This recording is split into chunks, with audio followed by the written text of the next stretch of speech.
Le nouveau tarif douanier imposé par les États-Unis d'Amérique, quel incident pour l'économie congolaise? C'est justement la question principale dans Débrief Éco, votre magazine économique qui reçoit M. David Muyunga. Muhunga. Bonjour et bienvenue. Merci, monsieur Jean-Luc.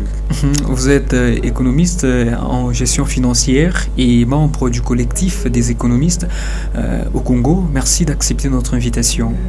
Merci bien. Super. Annoncé par le président Trump, le nouveau tarif douanier. Tout d'abord, ça fait allusion à quoi, le nouveau tarif douanier? En fait, ce qu'il faudrait comprendre ici, les nouveaux tarifs douaniers, il y a toujours eu des tarifs douaniers aux États-Unis, comme dans tous les pays. Les tarifs douaniers, on ne va pas expliquer cela ici. Les tarifs douaniers, c'est, pour faire simple, les droits de douane que payent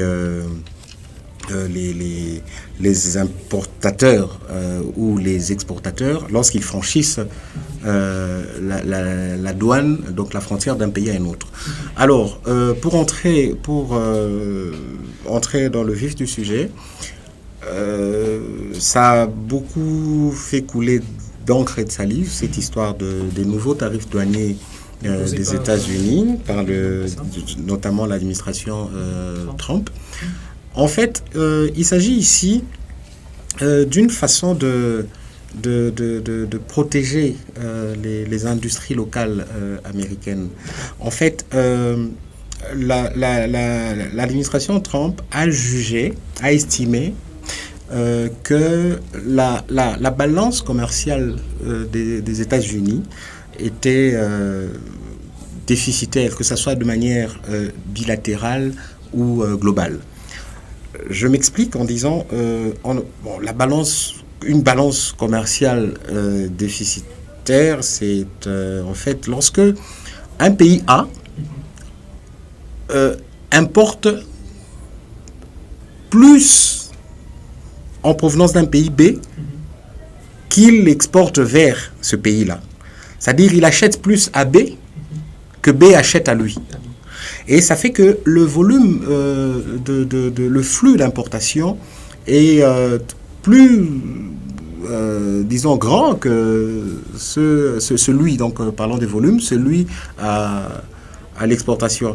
Et ça fait que là, nous parlons d'une balance commerciale déficitaire. Il peut s'agir d'une balance, là quand c'est bilatéral, hein, il peut s'agir bien entendu d'une balance déficitaire, balance commerciale déficitaire globale. C'est-à-dire, je crois que c'est le cas sous examen, c'est-à-dire qu'un pays qui constate que son volume d'importation est nettement supérieur à son volume d'exportation, avec plusieurs pays à travers le monde. Alors, vu la manière dont ça se passe, comment Trump frappe pratiquement tout le monde, je pense qu'il a constaté que le volume d'importation, qui parle volume d'importation, voit le dollar, voit l'argent, parce que quand je parle de volume d'importation, il s'agit des biens qui ont un coût, qui ont un prix. Et voilà, il a aussi constaté, il l'a dit plusieurs fois, peut-être que les gens ne l'écoutent pas, il a dit plusieurs fois qu'il fallait faire revenir les industries américaines aux États-Unis.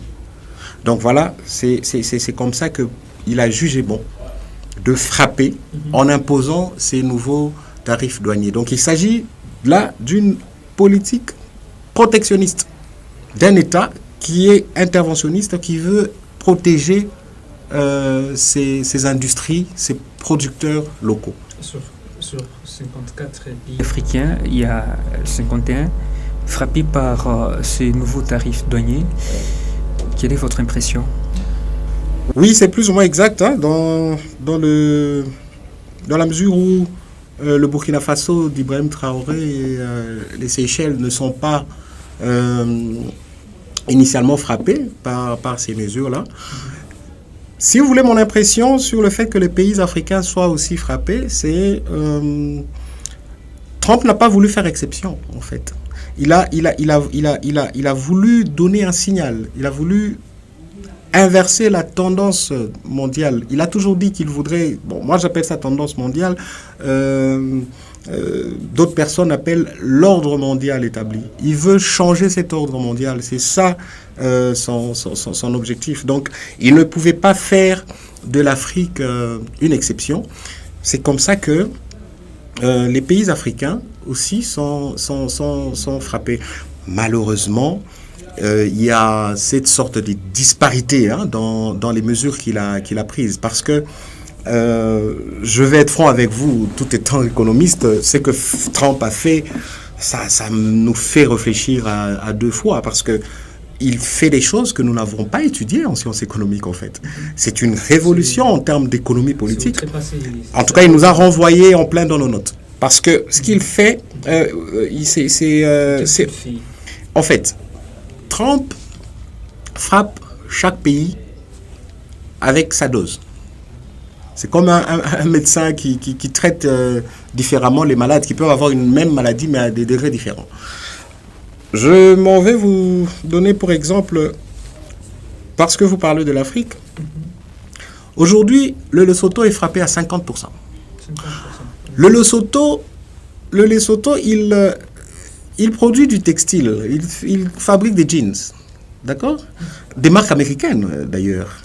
Et donc il est vraiment allez, on va dire un exportateur du textile aux États-Unis qui en est importateur. Mais la quantité n'est pas aussi significative au point de faire je ne sais pas quelle formule économique pour aboutir à 50%. D'accord? Nous avons aujourd'hui l'Afrique du Sud. L'Afrique du Sud est frappée à 30%. Or, Trump est sans ignorer que sur 3 véhicules qui sont produits en Afrique du Sud à Port-Elizabeth, il y en a 2 qui sont destinés à l'importation vers les États-Unis. Mais il frappe quand même 30%. Donc c'est pour protéger, comme je disais à l'entame de cette émission, protéger l'industrie automobile locale aux États-Unis. Donc voilà un peu le jeu auquel Trump s'adonne. Le Botswana, son diamant est frappé également. Mais il y a quelque chose que nous devons, sur laquelle nous devons tirer bien attention. On en parlera un peu plus tard. C'est que il frappe les pays, d'accord? Les pays, donc les exportateurs, il les frappe sur des biens dont il peut se passer. Vous comprenez? Il frappe les biens dont il peut se passer.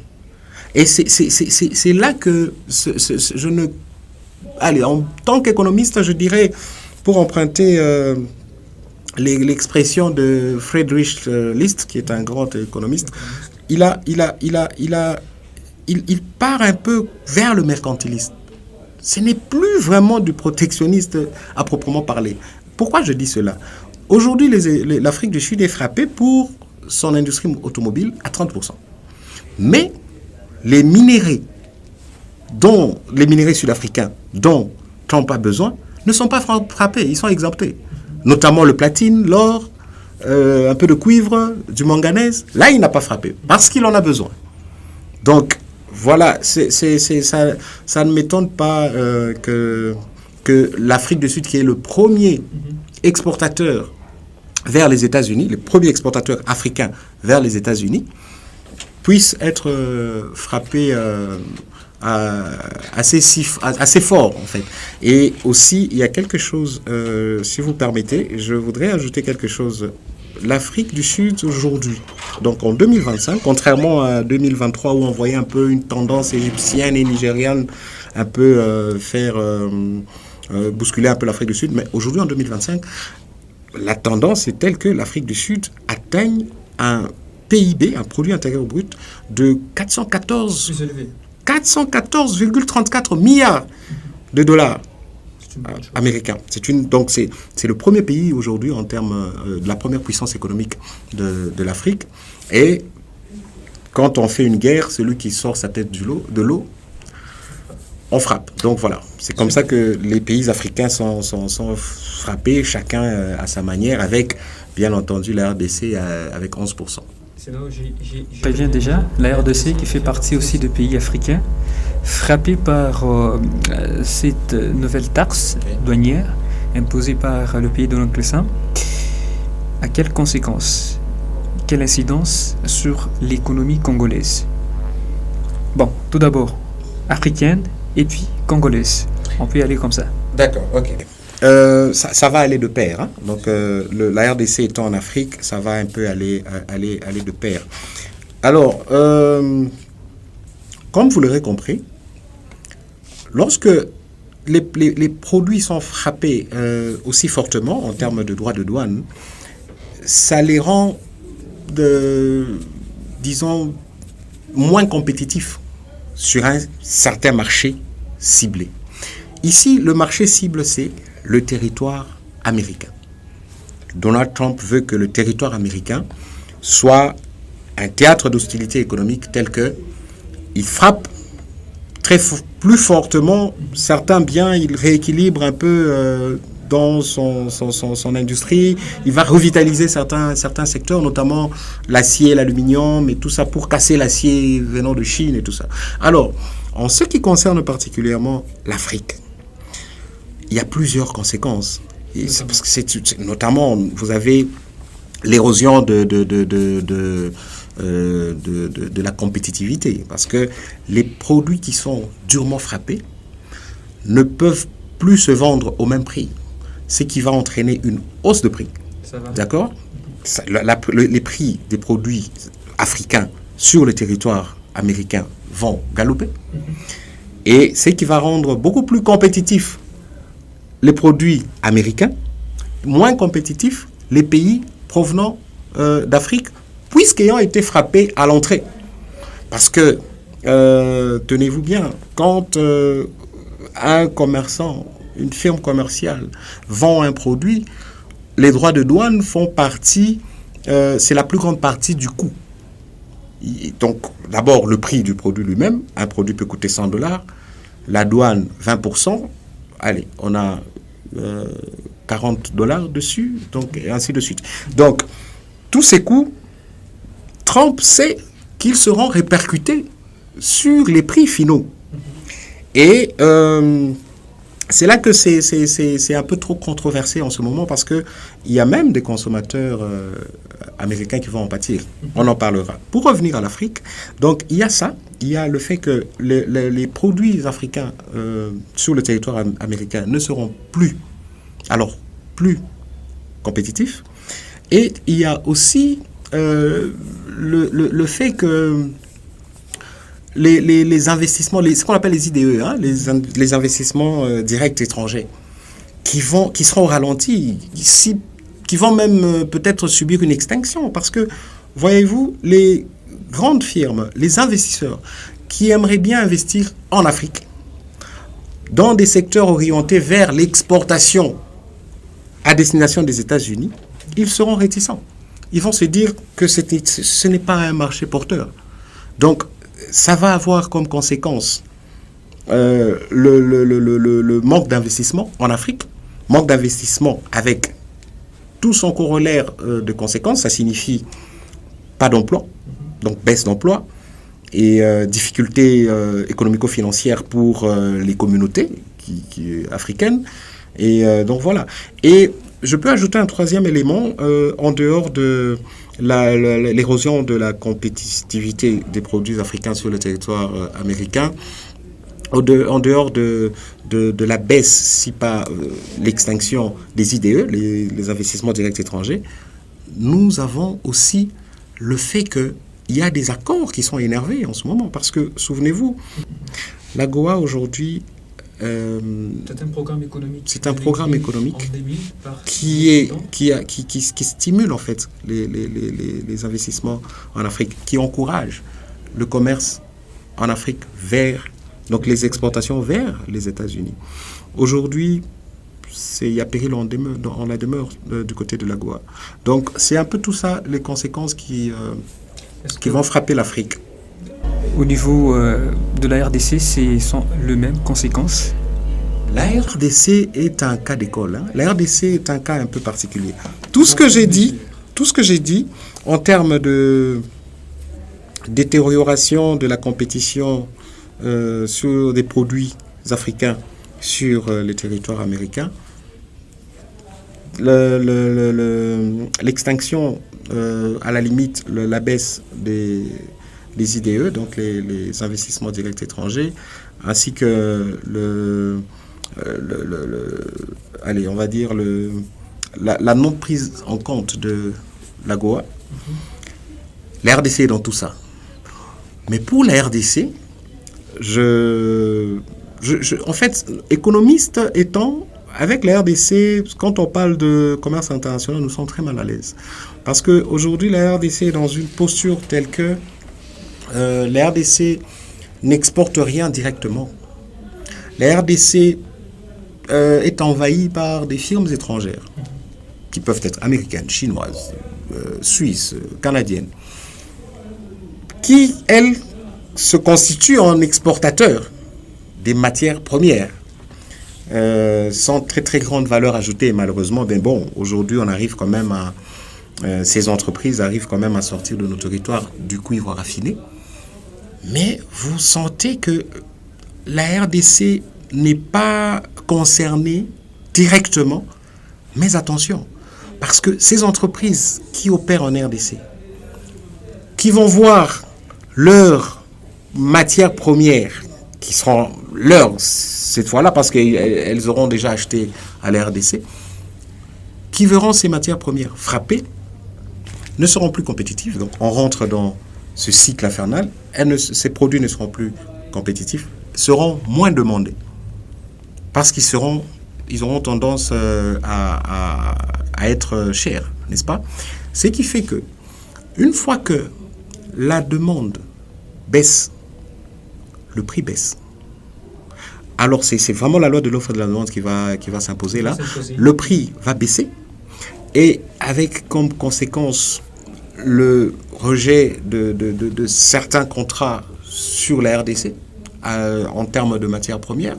Donc si aujourd'hui, je prends l'exemple du cobalt, si aujourd'hui le prix du cobalt chutait, bien sûr, par le fait des tarifs douaniers, les nouveaux tarifs douaniers des États-Unis, bien sûr la RDC va en souffrir sérieusement, parce que c'est malheureusement depuis que la RDC existe, depuis que la RDC est RDC, le poumon économique de la RDC, ce sont les minéraux. On a beau crier, c'est de notre faute aussi. Hein?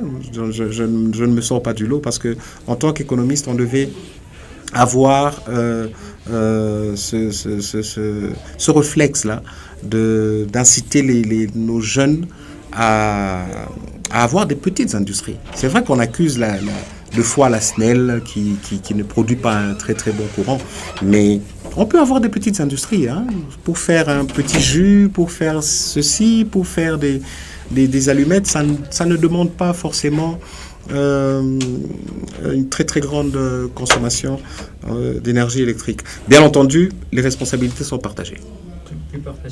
Partagées entre nous, entrepreneurs, économistes de RDC, et en grande partie l'État. AGOA, qui est un programme économique instauré par Blinken en 2000. Oui. C'est justement les États-Unis qui est partenaire avec l'Afrique. La RDC fait partie aussi dans ce programme économique avec d'autres pays africains. Est-ce que le nouveau tarif douanier vient mettre fin à ces programmes économiques, M. David? J'ai envie de dire oui, parce que je ne vois pas comment est-ce que AGOA va résister à côté des nouveaux tarifs. Parce que Trump a dit 10% à tout le monde. Et à partir de 10%, on va voir maintenant, ok, qui 11, qui 20, qui 30, qui 50, qui 145, comme la Chine. Donc, aujourd'hui, je pense il ne serait pas alarmiste de dire que AGOA est mort. Mais ça va encore attendre un peu, parce que la loi AGOA est une loi fédérale. Donc, il ne pourra la modifier au Congrès qu'au mois de septembre de cette année. Donc, on a encore mai, juin, juillet, août. Mais est-ce qu'il va respecter? Parce que, de mon point de vue, c'est quand même un personnage assez atypique et il est imprévisible. Donc, en tout cas, AGOA, pour moi, j'imagine que c'est mort. Un programme bénéficie aussi pour notre pays. Oui, AGOA, les produits susceptibles, je dis bien, je suis très mal à l'aise de parler de RDC en termes de relations, de commerce international. Les produits congolais susceptibles d'être vendus aux États-Unis, parce que l'AGOA visait l'Afrique subsaharienne. Nous sommes le plus grand pays de l'Afrique subsaharienne. Donc, nous sommes au premier rang des bénéficiaires de ce programme. Mais qu'est-ce que nous avons concrètement vendu aux États-Unis? Et ça nous a apporté quoi? Rien. Rien du tout. Je vous ai dit que nous sommes assis sur des minerais qui sont exploités par des expatriés, lesquels expatriés exportent vers les États-Unis, vers la Chine, un peu partout. Et nous, on se contente de petites retombées dues au code minier. C'est tout. Mais nous n'avons aucun couturier ayant une industrie textile, j'avais envie de dire un atelier de couture. Non, nous ne devons pas avoir des ateliers de couture. Parce que l'atelier de couture reçoit des tissus qui sont du textile venu d'ailleurs. On peut commencer par là, c'est un pas. Mais je n'ai vu aucune chemise en pagne, ou bien aucun libaya. Les mamans de Kin, mais même ici, mettent des babaya. C'est de chez nous, ça. Je n'ai pas vu... C'est vrai qu'il y a quand même des personnes qui commercent avec les États-Unis, mais c'est à très, très, très, très basse échelle. Ça ne vaut même pas la peine d'en parler. Le volume est très, très minimisable. Très minimisable. Il y a la Chine qui, justement, est en accord mis avec la RDC et sino-congolais. Les États-Unis, petit à petit, qui séduit aussi les pays africains. On peut dire, les nouveaux tarifs douaniers sont-elles ou une guerre économique entre la Chine et les États-Unis? Absolument. Absolument. Vous avez bien vu. Les nouveaux tarifs douaniers sont principalement, en tout cas au premier niveau, une guerre contre la Chine. La Chine qui est en train de conquérir le monde. Malheureusement, cette guerre, à mon humble avis, vient tard. Les Américains auraient dû mener cette guerre il y a 20 ans. Parce que la Chine est allée bien loin. La Chine a développé, on va dire, une chaîne d'approvisionnement assez solide. Et ça sera difficile de la faire tomber. La Chine ne produit pas qu'en Chine, elle a des usines aussi ailleurs. La Chine n'exporte pas que vers les États-Unis, elle exporte aussi ailleurs. Donc, je crois qu'il est bien tard pour faire cette guerre. Mais je reviens pour dire, oui, c'est une guerre contre la Chine, sauf que le président Donald Trump a utilisé un bâton très long pour frapper la Chine et ça nous a frappé, nous tous. Nous tous, et l'Afrique aussi. Tout à fait, oui. Il n'a pas voulu faire exception, comme je vous le disais. Donc, en frappant la Chine, il a frappé tout le monde. Ça va finir, d'après vous? Bien sûr, bien sûr. D'ailleurs, je voudrais ajouter quelque chose. En dehors de la Chine, qui est en guerre vis-à-vis des États-Unis, allez, je vais dire les États-Unis qui sont en guerre contre la Chine, bien entendu, c'est réciproque. Les États-Unis a des velléités un peu, je vais dire, trop tendancieuses avec beaucoup de pays. Et c'est comme ça que vous allez voir que chaque pays a eu sa dose. C'est-à-dire la Chine, avec ses 145%, parce qu'ils en sont arrivés là, la Chine a déclaré 125%. Mais il y a quelque chose, nous, Africains, que nous devons savoir. Je disais ici que la première puissance économique d'Afrique, c'est l'Afrique du Sud. Et puis, il faudrait, parce que la RDC n'est pas un pays moindre quand même en Afrique, il faudrait que l'RDC, avec ses compères africains, puisse s'empresser à mettre en œuvre la ZLECAf, la zone